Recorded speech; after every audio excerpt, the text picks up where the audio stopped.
Hi everyone, I'm Flora Pastorero. And I'm Carrie Perry, and this is Chick2Chick. All right, here we are. It's Monday, December 30th. Another year has come to an end. I'm kind of tired. Are you tired? It was a year. Yeah. 2019 has been a year, a big year of firsts. Yeah. And then it's always tough, I think, at the end of a year because you're trying to slam so much in at one time. It just feels kind of tiring right now. Yeah, this whole month is kind of tiring with all of the holiday stuff and parties and gift givings and family and friends and all the eating and the alcohol and blah, blah, blah, blah. Yeah, all of it. You kind of like, okay, here we are. And, right. And you just, I'm a little tired. I'm a little tired too.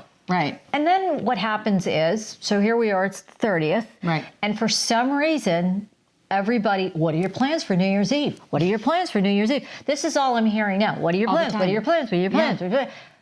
Why do you have to have plans for New Year's Eve? I don't. Why do you have to go out every year on New Year's Eve? Why do you have to have some like spectacular over the top place to go to? Right. Why? And I never understood this. I get it when you're younger, you're going out, you're having a great time. But I feel like when you are in the throes of being a parent, especially when you had younger kids, I'm telling you what, you're exhausted. And to add on one more late night, one more bad decisions of drinking whatever you're drinking. You don't do that. No, well, I certainly don't anymore. And all this overindulgence with food, and it just, like, enough is enough.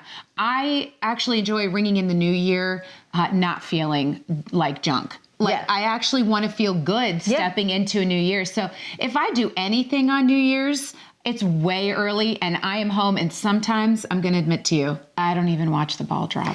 I was going to say the same thing. Is that okay? I'm tired. Like 10 o'clock, 10:30, I'm tired. I want to go to sleep. Yes. Is that bad? No, it's not bad. It's whatever you want. I mean, the next day I feel like, yes, it's January 1st and it's time, sometimes to start over and have a new beginning, a new chapter. I have to be honest too. I get freaked out going out on New Year's Eve. It's scary. It's unsafe sometimes. I am terrified, and it's not me because I do not drink and drive. I will not drink and drive. I might have one small drink and that's it. Right. But I am really terrified to be on the road on New Year's Eve because I don't worry about myself. I worry about the other driver.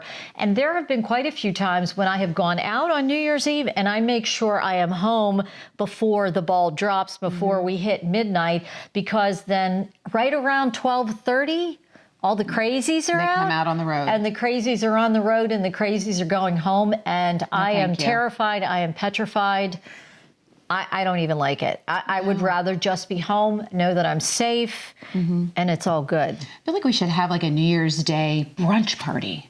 Another party, Carrie? I'm fine with that because that's okay. Another party? I'll just enjoy and relax. And maybe it's not a party, and I do, actually a lot of people do that. Do you do pork and sauerkraut? Has that been something that's been a tradition in your family? Okay, well, it is a tradition, but I have a picky eater who will only eat chicken nuggets, the 4 food groups. Oh. Chicken nuggets, French fries, pizza, and pasta. Oh, I'm talking about my son. Yeah, it makes life difficult. So he's not doing it. I can't make pork and sauerkraut. I just can't. Your house doesn't smell like somebody passed gas all day long. That's a good thing. Oh, yeah, that is actually a good thing. So here's another thing that comes up this time of the year. It's that New Year's resolution. Are you a person who feels compelled to have some sort of a resolution where you've got to do something that you've got to attack for the coming year? Or are you more retrospective? What do you do? I am more retrospective, and I don't make resolutions because I think it's kind of like being on a diet. Right. They don't work. Right. So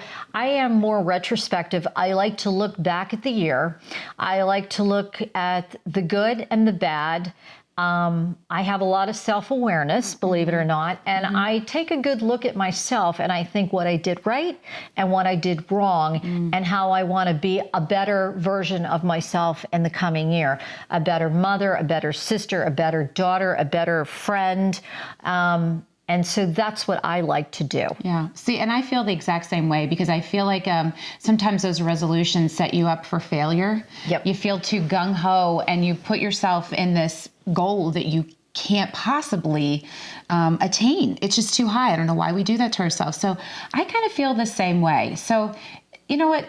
I think it's better that we kind of look back. So I'll ask you, because I'll even say, the highs and lows of a year. I'd say, I'm trying to remember what a real low would be. I think it was really hard on me to be able to find out that we had 2 more daughters that were affected by Lyme disease. That happened around May and August. And that was tough, dealing with all of that. Kind of here we go again. I think that would be my big low, because I really thought that somehow I outran that. I don't know. What about you? Okay, here comes my bit of honesty. I think my big low was some struggles that I had with my son. He's 20 and about to turn 21, and this was a year where I kept hearing, I'm an adult, I'm an adult, I'm an adult.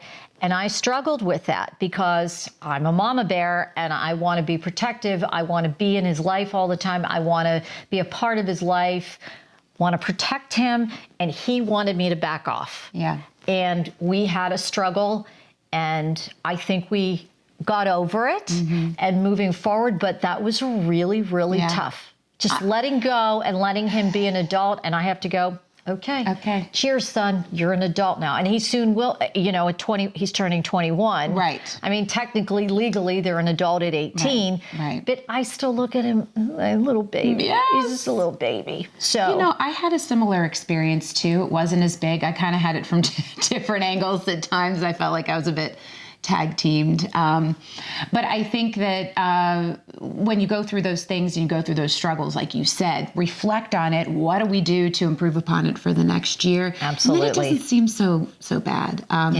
So I'll give you my good, because I think we should always end on good, right? Yeah. I think the good part of my year is definitely that you and I were able to take the challenges that we've had. Were you reading my mind, girlfriend? I can't read the small print anymore without my glasses. But you want mine? Yeah, hold on, Flora. Let me see what it says. That's true, because it was definitely a change on a professional level of the things that both of us went through, either by it not thinking it was going to go that way, and some of us making the choice for it to go that way. But it was really, really cool that you and I could come to this place together professionally. I think it's start this podcast. I'm having a great time. And I'm proud of myself that I started this foundation for Lyme disease support with Sam Spoon. So those are my 2 peaks. Those are the good things. And just, I think as far as family, like you, we're coming around to that. Okay, kumbaya, we're going to be okay. We're going to be okay. We're going to be okay. It's going to be good. Yeah. Cheers, my chick. Cheers to you too. And cheers to all of you. Thank you for tuning in. Thank you for watching. Thank you for your support this entire year. We're looking forward to a great 2020 with more Chick2Chick podcasts. Oh, yeah. And so Happy New Year. Cheers.